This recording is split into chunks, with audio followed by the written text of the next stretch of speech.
Hey everyone, welcome back to the It's a Mind Game podcast. My name is Jade, and I'm so excited to have the fabulous Holly Dunn back with us, who, gosh, was episode 44, which feels like so long ago.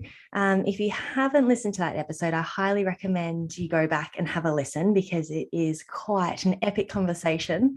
But if you are new and you haven't met Holly before, she is a registered nutritionist and clinical nutritional therapy practitioner who specializes in HA. Welcome. Oh, thanks, Jade. It's so lovely to be back. And we were just chatting before we hit record, and you told me it was episode 70, 71, 73. We're around there by now, yes.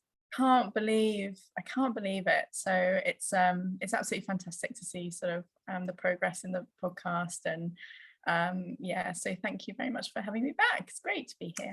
I've been hanging out because I know with our time zones, it's a little bit trickier to organize our podcast episodes, but nonetheless, I'm glad we finally got something that could suit us both. And now we're here. Now, we obviously had some contact beforehand, and you have written a fantastic blog about whether women should calorie count or not calorie count during their HA journey. And it was such a great idea to bring this to the front line because for the most part, it's the most confusing part of HA because you've got the addiction side of things where maybe you can't give up calorie counting and it's kind of feeding that. It's like, oh, but I have to make sure I'm getting X amount of calories. Otherwise, I'm not going to recover my period. And then there's all this focus on it. But then you've got the other side of, oh, maybe I can't recover if I'm not counting because I don't know if I'm hitting my targets. And then it's such a topsy-turvy sort of predicament. I guess if we could talk back to our personal experiences before we lead in. So for me, I did calorie count early on in my weight loss journey. And then I stopped when I started intermittent fasting because that was some sort of mental loophole of, I know I'm still restricting fairly easily because I'm intermittent fasting.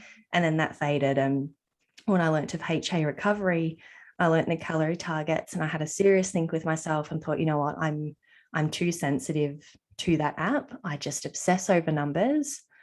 I'm just going to load up my foods with peanut butter and oils and salmon and avocados, and I'm going to eat the cake if it's a birthday, and I'm just going to eat till I feel full. And what calories I was getting, I've got no idea. Was I eating more? Absolutely. What did you do with your HA recovery? Did you calorie count or did you just start eating more? So it's really interesting because I think when I was recovering, I actually wasn't aware of this number, right? This sort of standard that we now have around HA recovery, which I'm sure we'll talk about, is obviously very useful for lots of reasons. But like you, earlier on in my sort of orthorexia and my HA journey, there was an element of calorie counting for a while, and so for me, my journey out of HA was very much, as you say, there was none of that. There was absolutely no calorie counting at all for me. It was very much about, okay, what foods am I missing? What do I feel like? And I think the hunger element and hunger and fullness element is important, but that satisfaction element became really big for me. Like, I want to eat these lovely rich foods, and like you say, if I feel like a piece of cake, that's part of a healthy balanced diet. And I think it was just very much more about it was almost like an intuitive eating because I didn't formally try an intuitive eating protocol or plan, and not that that's a diet, but I did find my way there, sort of on my own, really, which sounds like you did as well, Jade. I think in terms of, sounds like your whole approach to it sounds really balanced and intuitive, and trying to come back to that playfulness around food, that curiosity. That was the journey, really. And for me personally, I could not do that if I was reducing food to arithmetic and using calories, which I'm sure we'll talk about, because obviously there's a lot of benefits, but potentially some pitfalls as well. I love how you described it as like playfulness and curiosity, though, because there's so much fear and I guess negative energy around food when you need to eat more of it, given we've thought for so long to eat less. Or even from the orthorexia side of things, you're not always necessarily trying to eat less, you're just eating high nutrient dense foods, which so happens to be low calorie. So there's so many avenues to it. But I guess if you can look at introducing new foods and increasing your calories as a bit of an adventure, it does take that scary edge off it, because rather than being like, I have to eat something high fat, it's so much more calories, it's more like, oh, what does peanut butter taste like with dates? That sounds fun. Let's try that. Even if I have a bite, that's okay. Let's just, do I like the flavor? Do I like the texture? How does my gut feel when I eat it? Like, there's so many questions we can ask ourselves about what we're enjoying about the food as we eat it, as well as how we feel after it. And I guess sometimes calorie counting can sort of prevent that, because as you said, you're just looking at it as a calculation, not an experience. It's purely numbers. And I think sometimes it also takes away from the idea of being creative and adventurous with foods, because rather than just throwing in ingredients and mixing it up, it's like, oh, I've got to weigh it, I've got to measure things. Like, it's not, as you said, fun, playful, and curiosity filled. It's still very, you're articulating everything. When you wrote that article, there was sort of the heading about the downside to calorie countings. And one of the key headings you had was human bodies are not laboratories, which I love, because it's true. We like to think that, no, we just do the numbers and we do the math, and so does our digestive system and our energy systems. And we're so much more complicated. Could you dive a little bit more into that statement with us? Yeah, of course. Of course I will, with pleasure. And before I do, actually, I did just want to say that I should have probably said this at the beginning, but I think both of us wanted to place a little bit of a disclaimer on the topic. I do think that we may potentially touch on some triggering content here for people.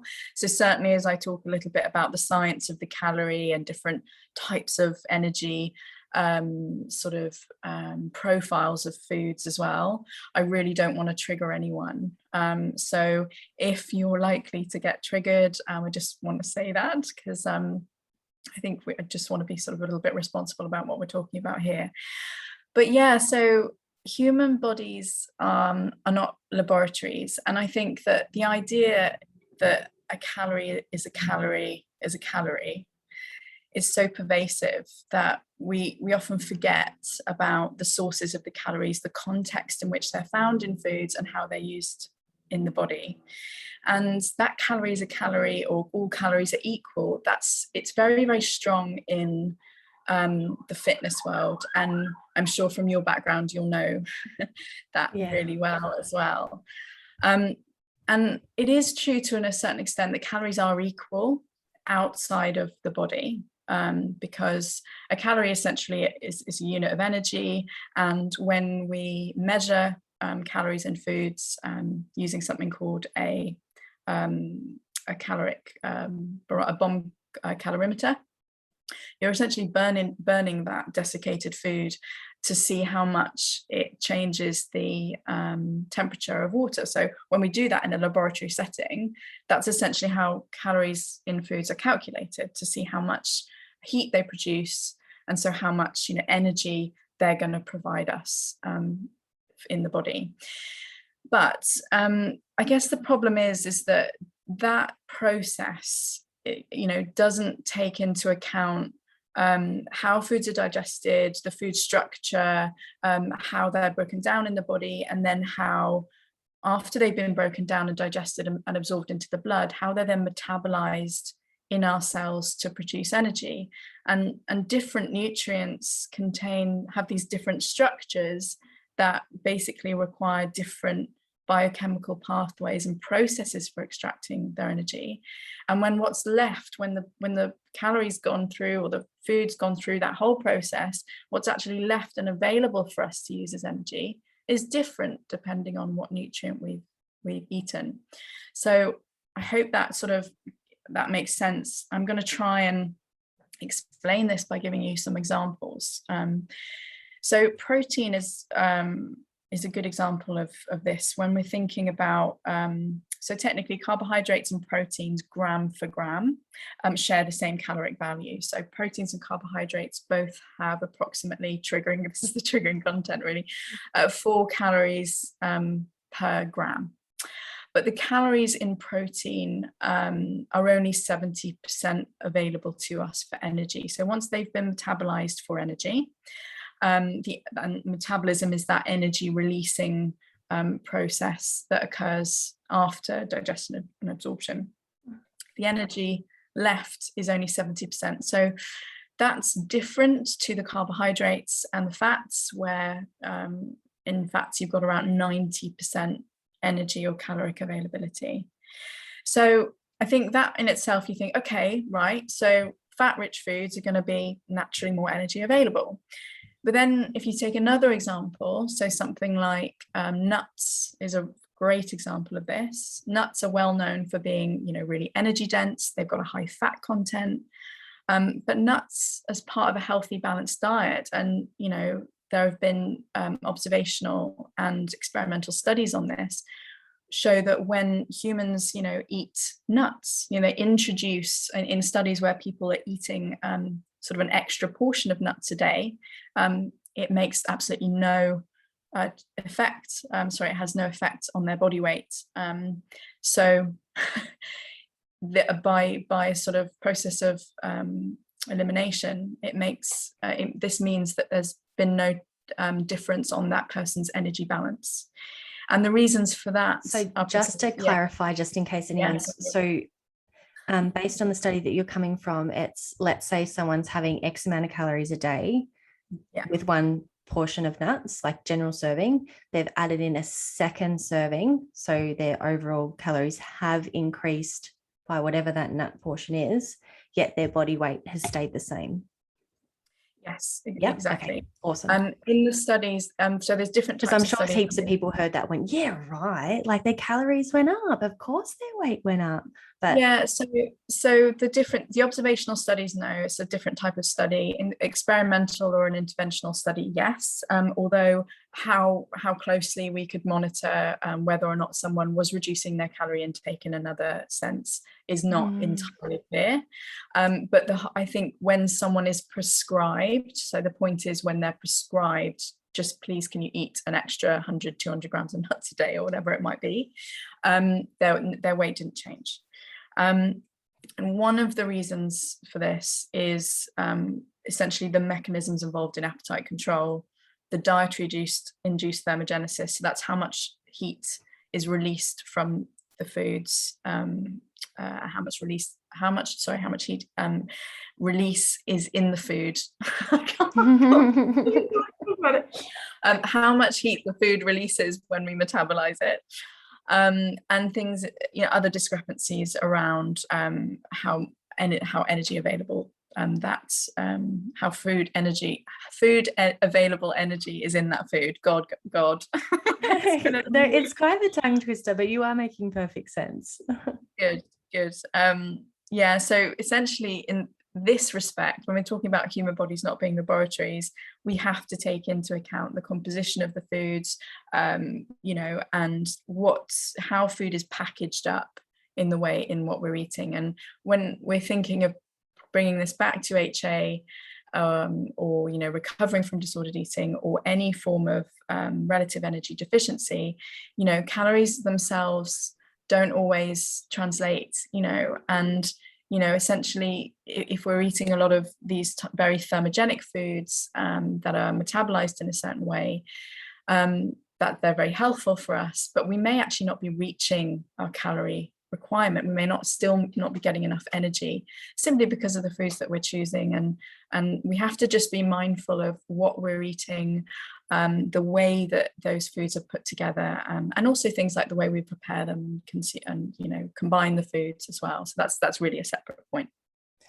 And I feel like I've got so many questions around what you just said, and a lot of that is because there's so many, I'm just going to call them rumors around food, like so many beliefs and rules and why you should do these things. And, you know, the obvious one is don't have a high fat diet because you'll gain heaps of weight.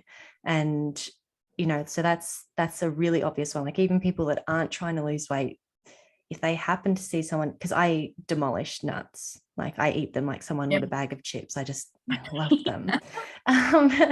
And yeah, I've seen other people look at me like, oh, you know, should you really be doing that? Which honestly in the past would have broken me in half. But now I like them. Leave me alone. I just wonder how, because so I'm assuming, you know, a lot of people are listening to this going, yeah, but high fat foods have to make you fat because they're high fat foods. And I guess my second question around that would be, is another common belief is that if you have carbohydrates and fats together in a meal, you're going to store so much more fat than if you had your fats with just a protein or your fat by yourself, or, you know, there's this, and I understand your digestion works differently depending on the macronutrients you've got coming in. I just wonder, given that you've actually got the science behind these things, what are they trying to suggest when they say if you have your peanut butter on, with dates, referencing back to that one, that you're going to store more fat? Like, is that actually a thing or? So yes and no. I think peanut butter with dates is probably not the best example of this, because that's a really healthy combination, by the way. In terms of those are actually fiber rich foods that are packaged up in a certain way that are, you know, that's not an highly, both of those foods are potentially processed. You know, they've both been through processing methods. So the peanut butter, for example, has been blended. It may have had salt added, it may have had sugar added, it may have had palm oil added. These are all relatively normal processing methods. The dates have been dried, they may have been sprayed. You know, these are standard processing methods that occur in pretty much all foods that we eat these days are processed to a certain degree. You know, bananas are sprayed with a hormone so that they ripen adequately.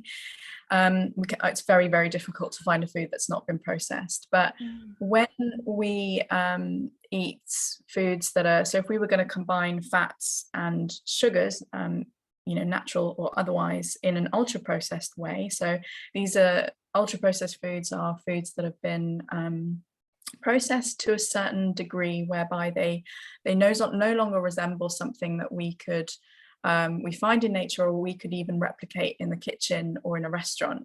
You know, you're often going to be, you know, finding the ingredients on the back possibly that you don't recognize. And there's nothing wrong. And again, all food, really important to say, there is a place for ultra processed foods absolutely in the diet. All foods, processed foods matter. But when we're eating a lot of these foods tend to be lower in protein and fiber. They're higher in salt, sugar, and fat.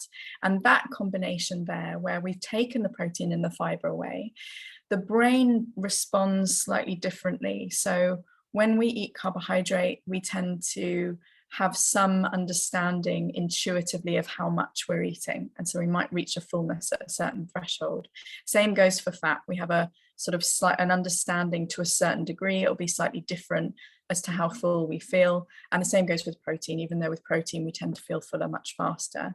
But when you combine the carbohydrate and the fat together, and again, that fiber and the protein has been eliminated or removed or reduced to a certain extent, then the brain loses its ability to understand how much we're eating. And so it's easier in some ways. It's just, if we're eating an ultra processed food, it's actually just easier to eat more of it than it would be that if we're eating other types of food.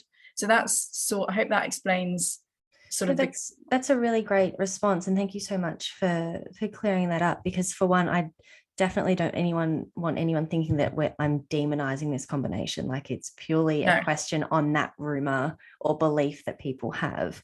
And how you actually finished off the answer to that is how, I guess, the consumption of that combination is so much easier to consume.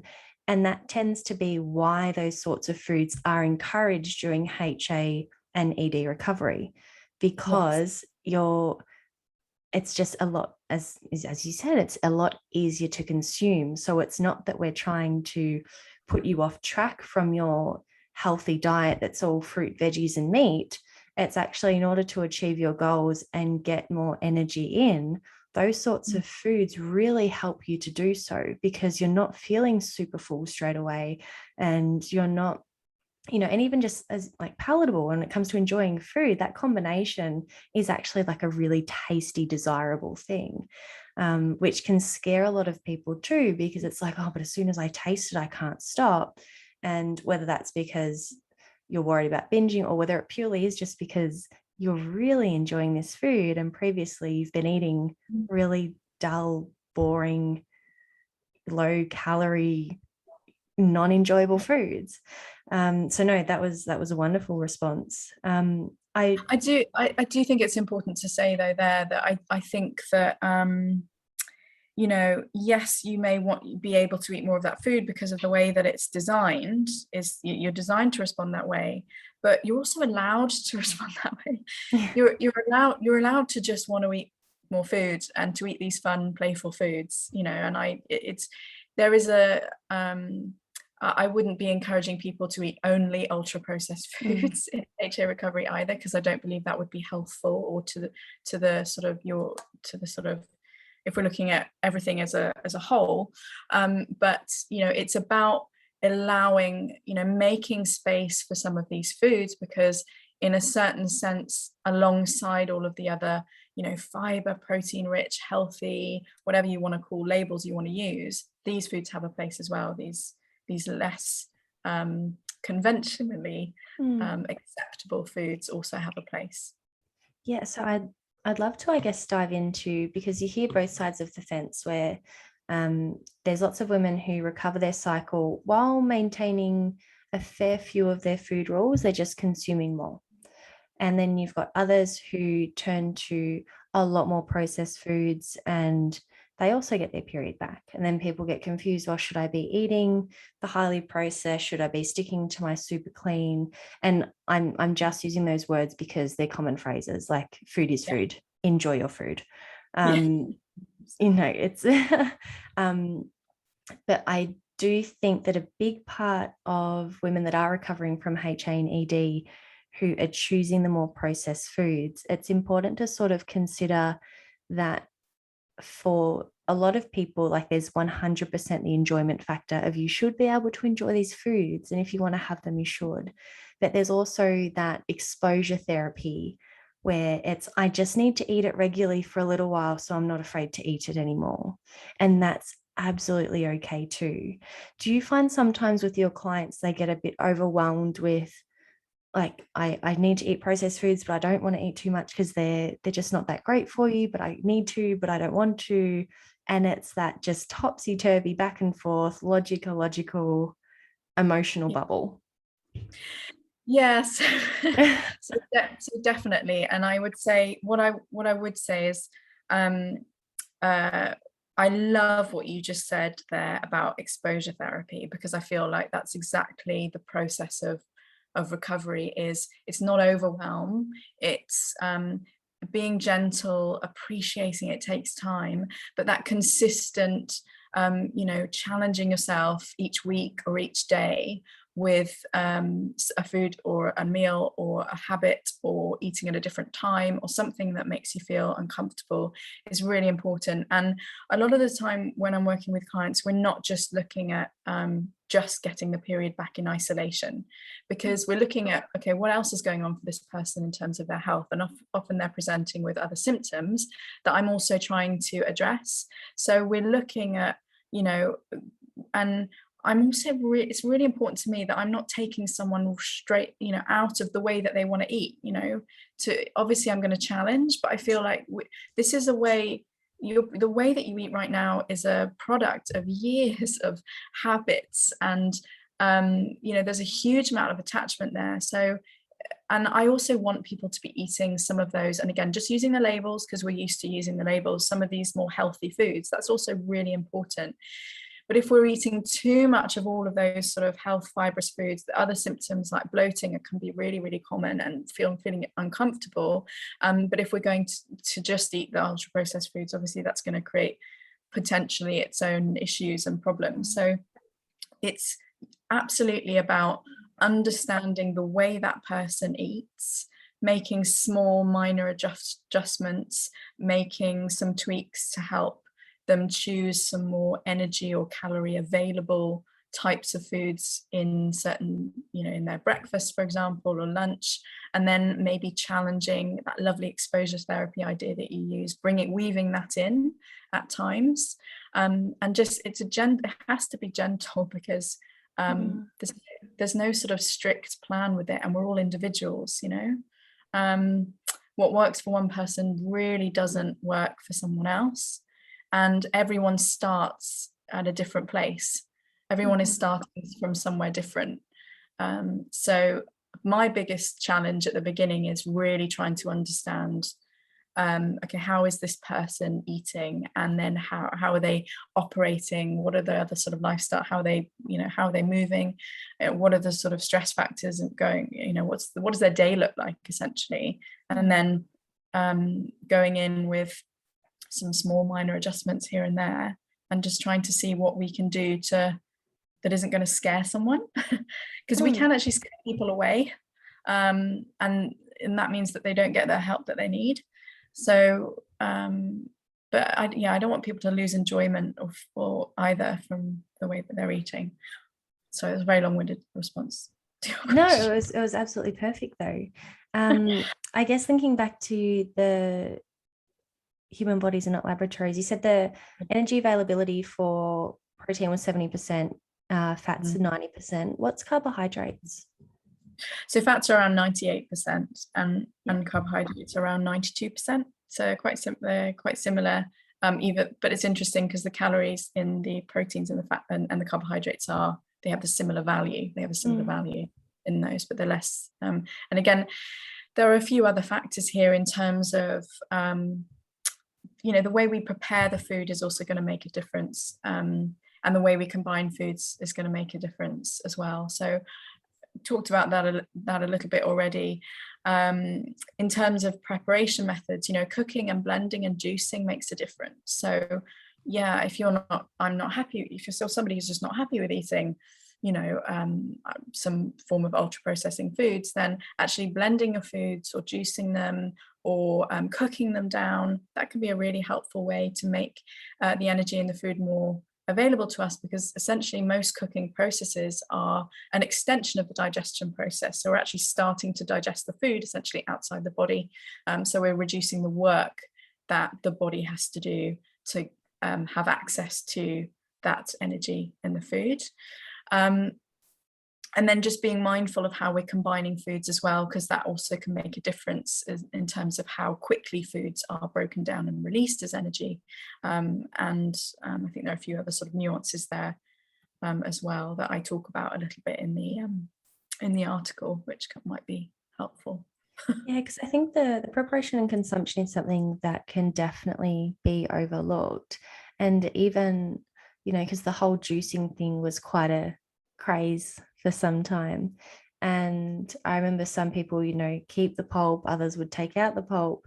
And just in that decision alone changes the nutrient quality so much, because from my understanding anyway, like the pulp holds majority of the fiber.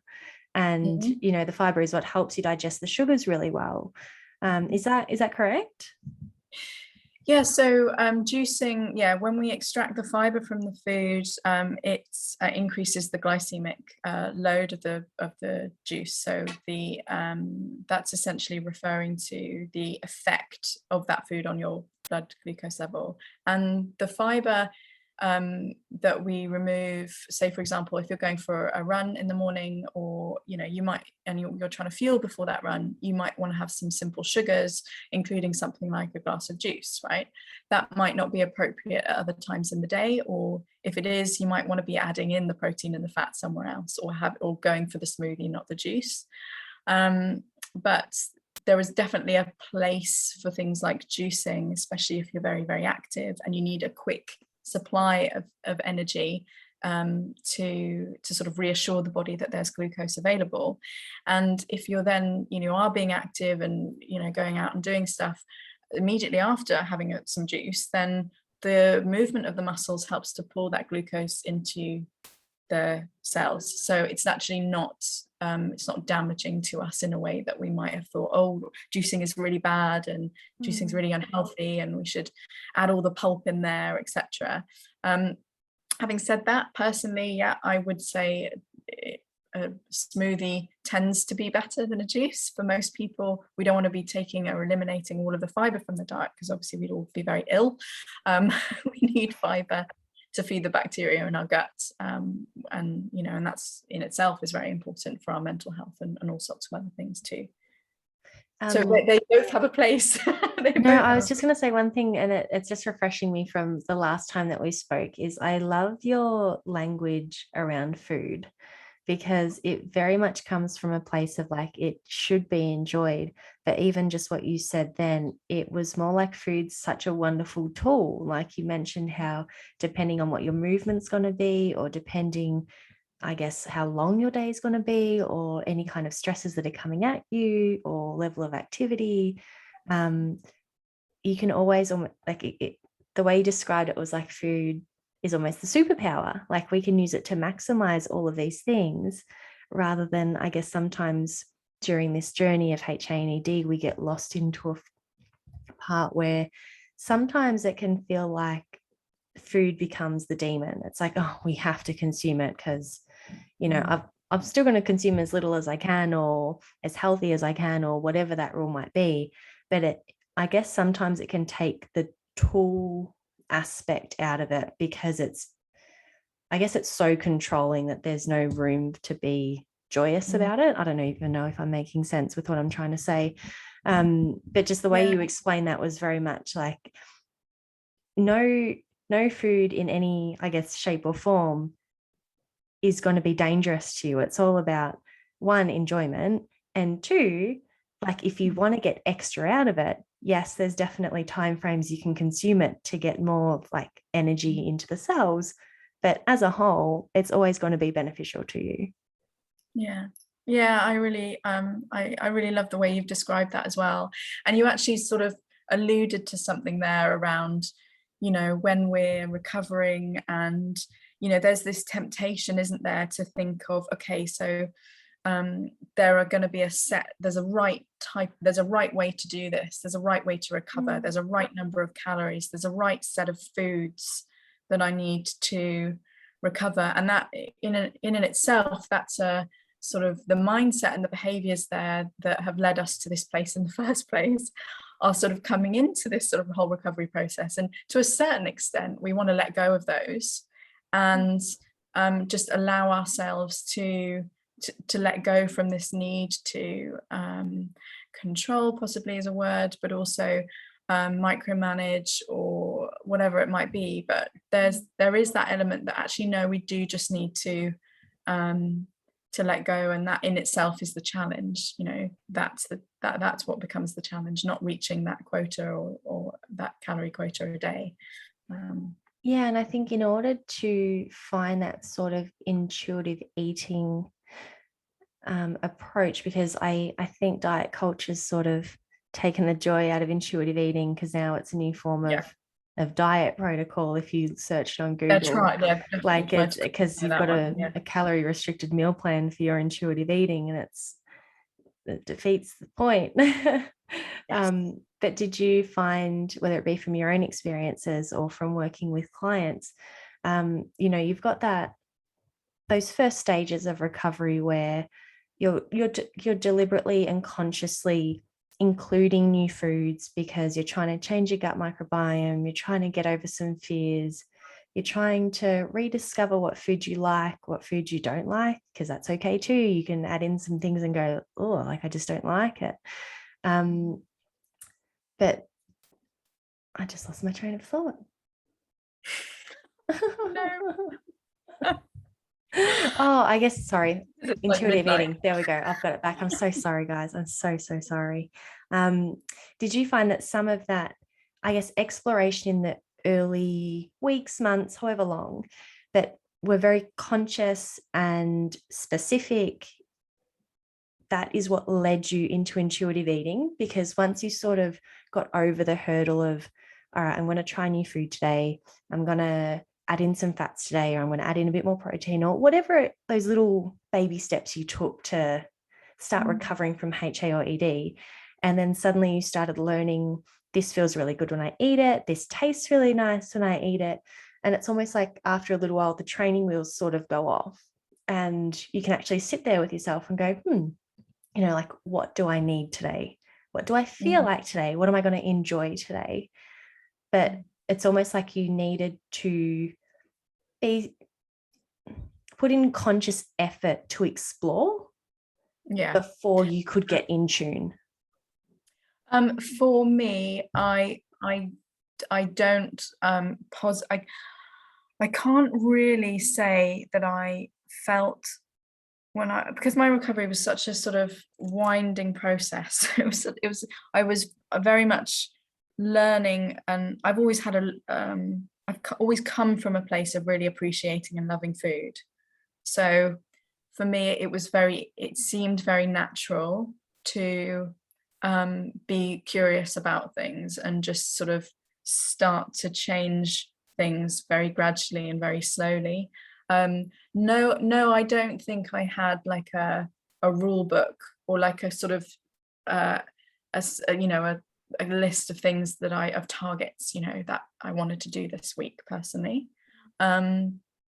I didn't have a set, I really want to try and have a pizza tonight. I didn't have that kind of approach. It was very much feeling my way into why don't I just be a little bit more spontaneous, and why don't I just sort of switch things up?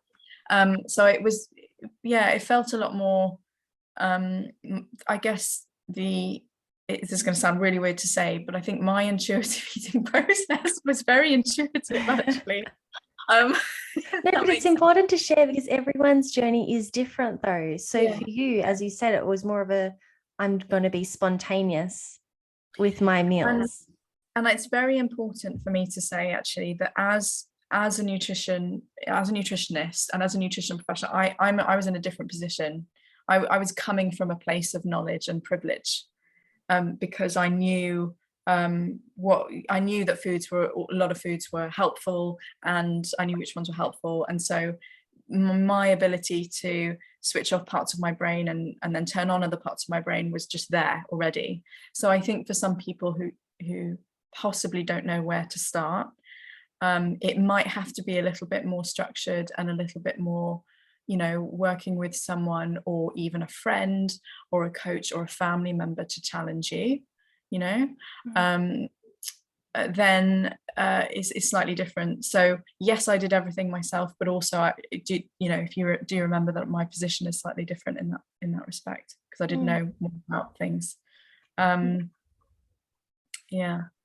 it's because it's important, as you said, like those first steps are so different for everybody. And I hear back from a few people who listen to the podcast where certain things will come up with different guests and they go, oh, finally someone said something that like, that's how I think. Because you've got a lot of things that are similar, but then you've got those really unique points where it's like, I just didn't have that struggle. I had this one.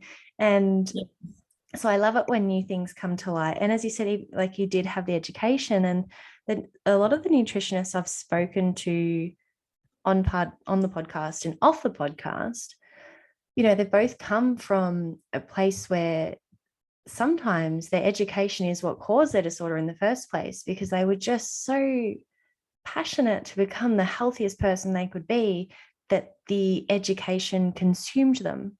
That it's like, I can't have anything processed because it's carcinogenic. Is that the cancerous? Is that the right word? Yeah. And like, why would I ever have anything like that when I can have fruit and veggies? And and it's such a pure decision. Like they're learning all these new things and they're so passionate and so excited, and then it becomes all consuming and too much. But when they're in the position to change gears and go, oh wow, I need to do some healing, they can also use that knowledge as their superpower to go, oh, I'm ready to heal. Here's how I'm going to do it. And correct me if I'm wrong, please, but it feels like that's what sort of happened in your case. You decided to switch gears and you had this abundance of knowledge where you were going, okay, I can work with this. Yeah, that's definitely right. And I think coming, I would say there's a very, very high, I don't have a percentage or a study to back this up, but I would say so many nutrition professionals will be coming from a place of disordered eating. In fact, it's what leads them to it. That, as you described, that knowledge either to fix something in the first place, or possibly it triggers something for people, but so common, incredibly common, and even where it's not necessarily exposed or spoken about or admitted to, or people don't feel confident. I do always feel that there's people, there's something, but that in itself really only aligns to the fact that around 75% of us, especially women, 75% of women will have some form of disordered eating anyway. And this is where we come to, okay, what's disordered eating, and what's an eating disorder, and what's normal eating, what's a normal relationship with food? And it's is there one? I think, as it's probably a question, anyone who engages in a diet, and we're all victims of diet culture, that's a form of disordered eating. Anyone who has any feeling or emotional attachment, or what do we define as normal eating? It's difficult. Going off on another tangent there, but I just want to no, but it is, because it is so difficult to define, which also makes it difficult for people to recognize when they are having troubles with it, because just because it's common doesn't mean it's normal. Something I think about a lot is if you go to like a lunchroom or a dinner or something like that, it can be quite common especially when there's a really large menu, from salads through to burgers through to, like they've got just everything you can think of on one menu. And people kind of do the gaze and the suss of what everyone else is eating. And not always. Sometimes you go out and everyone just goes, this is what I want, and I don't care what you order. But it's depending on the group of people, or sometimes is it work? Is it your study buddies? Is it, a sporting group? They kind of look and go, all right, well, I'm going to order based on what you order. What are you getting? And it's a silent look, but everyone knows what's going on. Everyone's reading the same scene. And like, don't get me wrong, there's nothing wrong with it, because it is common, but we should be in a position where we can just own our decisions on our food choices and not have to suss out who else is eating what on our table. That should just be, oh, look, if you feel like a salad, that's great. And if you feel like a burger, that's great too. But on that disordered eating disorder, because then it can go to the extreme where like I have to have the lowest calorie meal out of everyone I'm sitting with. And it's like, I think what you're describing there is very, very common with all of us in society. I think what you'll probably notice though is if you go out for actually, it's not necessarily true, but it tends to be more common in women. Okay, so men tend to just order what they want. Women tend to sort of look at the other women and ask what the other women have. That a little bit is an oversimplistic and a bit of a generalization there, because I do think that any form of self-conscious out of body experience is becoming more common in men as well, definitely. But it is this out of body kind of mindset that we have sometimes around food, and our permission to allow ourselves to eat what we want or need, or feel like is good for us at that moment. And so part of the whole process of recovery as well is coming back into the body, and really trying to work from within the body. And we can't do that if we are fixated on a number of calories that is extrapolated from data that may not work for the individual. We can't do that when we're not allowing for changes that occur in our own bodies each day, whether or not that's related to different, non-exercise induced activity thermogenesis, or just moving around more, or being exposed to cold, or having an injury which requires more energy, and all of those other sort of physiological processes and systems in the body that need to be repaired. And we basically, the idea that there is an ideal amount of food for us each day is flawed. It's oversimplistic, and we've got to come back into this in-body approach and this flexibility, and develop, or possibly relearn, or maybe learn. Maybe you never felt that you had it, you probably had it as a baby, but in your whole conscious living experience, you've not had this innate ability to be in your body and experience what your body needs, and learning that, or really rather unlearning all of those other self-imposed rules or standards, is really hard. And that's where that's the journey, really. That's the journey, that kind of relearning. I guess you led us perfectly into the idea that the energy requirements aren't static, which is what you just mentioned, because generally government health guidelines and things like that say, I think it's 2,000 calories a day, and just say something that broad is mind-blowing when people's daily stresses, health conditions, sporting activities, NEAT requirement, there's just so many things involved with what your individual body needs on a day-to-day basis, including what stage you're at of your menstrual cycle. Even your requirements change. I honestly only learned that, I want to say 8 months ago, and I was mind blown. I'm like, I feel like of all the learning I've done, and don't get me wrong, I haven't gone to uni, but I've done a fair bit of reading, and I'm like, how am I still learning new things about energy requirements? I don't think you would have learned that at uni anyway. Okay. That makes me feel better. No, because I speak to some really intelligent women like yourself, and I'm like, I stumble across things, I'm like, oh wow, but then I speak to someone like you, I'm like, they probably knew that 10 years ago. I actually did a talk on this last night about this, what happens in our cycle, and what are all the kind of physiological changes that occur, and the difference, what are all the effects of the hormones. And yes, in the second half of your cycle, we need more food, we need more energy, and none of us have ever been taught this. So I think really understanding and respecting that day-to-day change and shift, and that everything we have to develop that flexibility is important. I do just want to say though, I mean, that the recommendations, government guidelines for women, 2,000 calories a day, for men 2,500 calories a day, to a certain extent we have to be understanding, and there is an important place for calories in public health and in the nutrition world from a kind of policy making point of view, because policymakers have to take an oversimplified view around food so that messaging is clear. But yes, it doesn't work in the individual, and those numbers really, I really just don't encourage people ever to pay any attention to those numbers at all. I just think it's unhelpful to do that.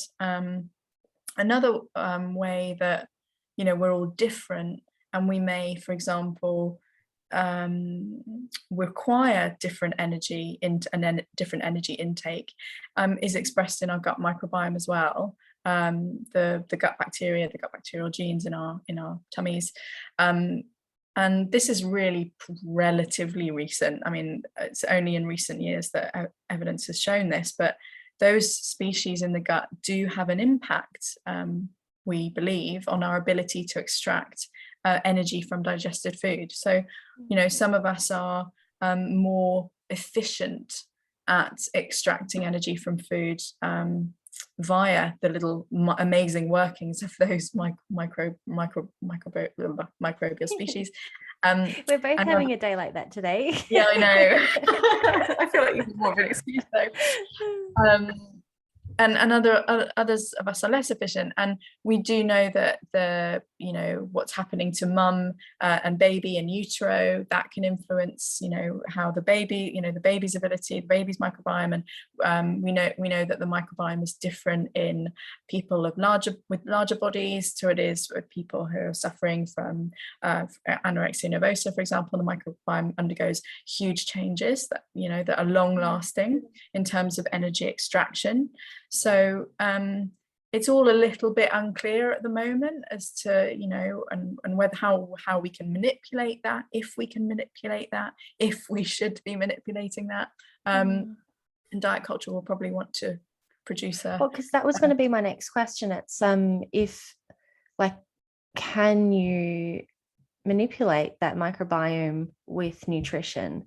And I'm talking opposite ends of the fence, because I know through my personal experience, especially when I was bulimic, my gut health was horrific, and obviously I was doing horrible things to my poor gut, but I did find that over time, when I was no longer bulimic and I slowly started introducing foods, that my digestion improved and I could tolerate a lot more foods, and overall my symptoms just reduced nearly next to nothing. They just totally went away. So through my experience, I learned that whatever microbiome balancing needed to occur or growth that happened, I feel like it happened over time. But is there some level of capacity to change your microbiome?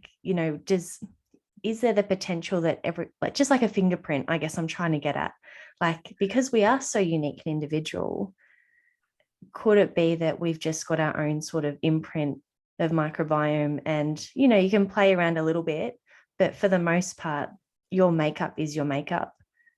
I've actually got no idea. I'm just really curious. Well, I don't have the exact answer 100% for you, because I don't believe that we know it 100%. But yeah, 100. But can we influence it at all? 100%, yes. We do know that changing the diet. My computer wants to shut down, so I'm just telling it, don't shut down now. Please don't. Yeah. So let me just move that. Okay. So we know that we can 100% influence the microbiome through our diet. And other lifestyle factors as well. Even things like exercise and stress can influence our gut microbiome. But our diets 100% can influence, and more our diets, I should say, and the different types of fibers that we consume in our diet than supplements and probiotics themselves, as in probiotic supplements. But using foods, natural probiotic rich foods, prebiotic foods, diversity in the diet is really important. And 100% we can influence that microbiome. We know that very, very clearly. There's been lots of different studies in different types of areas looking at how that microbiome will change. And we can also lose it very quickly. So for example, in a starved microbiome in someone who's suffering from a severe form of eating disorder, or someone going on a crash diet, or there have been some fascinating studies on people doing an ultra processed diet. I think Dr. Chris Van Tulleken did an amazing TV show where he went on a 6-week, I think it was 6 weeks, that might be incorrect, but ultra processed food diet, and noticed, and then saw what happened, that there were all sorts of changes that happened to his brain chemistry, but also his microbiome. So there are all sorts of ways in which we can be sure that we can influence the microbiome. To what extent we can influence the microbiome in terms of energy extraction and energy balance, I'm not sure we're really there yet in terms of the research. But it's just one of those, I'm sure it's a matter of time before we know more about that. Yeah, well, it seems like it's it's picking up a lot of speed, that research, because as you said, it still is relatively new. I don't think I ever even used the word microbiome until oh gosh, I'm going to say 10 years ago, but that could be an exaggeration as well. But then once I sort of started looking into it, things just progressed. I want to wrap things up, one, before your laptop dies, and also because we said we would limit our chat and work within our means rather than go on a ramble, because it's so much fun to talk to you. I could so easily ramble for days. I guess in summary, do you believe that women should count calories in HIIT recovery? Do you think it's really personal decision? Because given what we've discussed today, it's like there's so many influences on calories just on the whole mindset side of things and your disorders, let alone the idea that you need to consume X amount to recover your period, let alone the idea that the energy availability actually in the foods versus the calories. Like, we've covered so many diverse parts that go, oh, okay, I'm rethinking this. Like, what should I do? What are your recommendations, guidance around the idea of it? So I generally will always want to speak to the person, know more about the person, understand how they've got there. If calorie counting has been a big part of their journey, that's a factor. I don't think there is a right or wrong for everyone. I don't think the answer is the same. I think everyone has to a certain extent, understand the implications of calorie counting and what calories don't take into account. And hopefully we've covered some of that today, and then make, their own informed choice about it. Generally speaking, and again, it does depend on everyone. Everyone is different. I'm not a huge fan of it. I do really encourage people to stop all tracking all things, all data, all numbers, steps, calories, just sort of becoming a little bit more flexible and being, that in-body experience, and really trying to sort of get back to seeing what happens when we eat food just the way we want to eat food, and then seeing what happens, and sort of saying, oh, let's just a little reflect on that. So definitely I'm not the biggest fan. I think that's probably quite clear. But I think it is important to mention that, counting calories may be necessary in, when recovering from an eating disorder under the supervision of a nutritionist or a registered dietitian, in conjunction with a medical team, and psychological support. So that obviously is a different scenario, and again, it does depend really. It's not really my intention to provide the answer, but again, I think the most important thing here is relearning and rediscovering, how to eat and nourish ourselves. And that's really where we need to focus, and that's the sustainability part of this as well, because counting calories is never going to be sustainable. It's just not. If you want to go camping one day and you got a sachet of food and there's nothing, you can't, it's just not possible to actually make or enjoyable. And so what's the end game? I'm always encouraging people to think about, what's the end game here? Do you want to wake up one day and just be able to wake up and eat a lovely bowl of, whatever it is, I don't know, insert favorite food, and get up and go, and then be able to meet up with someone and just enjoy something. And if that, we've got to think about, and really, let's take food off the table here for a second, no pun intended, but enjoy our life, kind of enjoy our life, and just be like, okay, food is a part of that life. It just fits in as something that we actually need to do, and just happens to be very enjoyable as well. It's supposed to be enjoyable. Then, that's the end goal, right? And how calorie counting fits into that is just doesn't. I mean, it for me, it just doesn't really fit into that life that we want to lead, and the life that we all have a right to. Well, I guess the idea of inputting data all the time whenever you want to eat, it actually takes away from the joy, and I guess that links into the curiosity and the spontaneity and the pleasure around food, because it's like, well, how much pleasure can you experience if it's got to fit in a box or in a number or scan a barcode or like incidentally you're blocking that experience. Yeah, exactly. But no, thank you so much. Now I'm going to link the blog post in the show notes so everyone can access and have a read of that blog post, because honestly it's a really fabulous blog. I really enjoyed reading it, and I've absolutely enjoyed this conversation today, and I've learned quite a few things as well. So thank you so much for joining us again and talking to us about many things. Some of those are, gosh, part of the most confusing part of HA recovery is just what should I do? But hopefully the insight and the education has given our listeners some more insight to make some empowered decisions about the next steps to their journey throughout HA and ED. So thank you so much, Holly. I love chatting with you. Thank you, Jade. Lovely to have been here again. And yeah, thank you for having me. I already can't wait till next time. Well, what are we going to talk about next time? I think, we should, we'll have a few chats. I think there's probably thousands of things we will have all the chats. But until then, I'll see you next time. Thank you, Jade. Bye.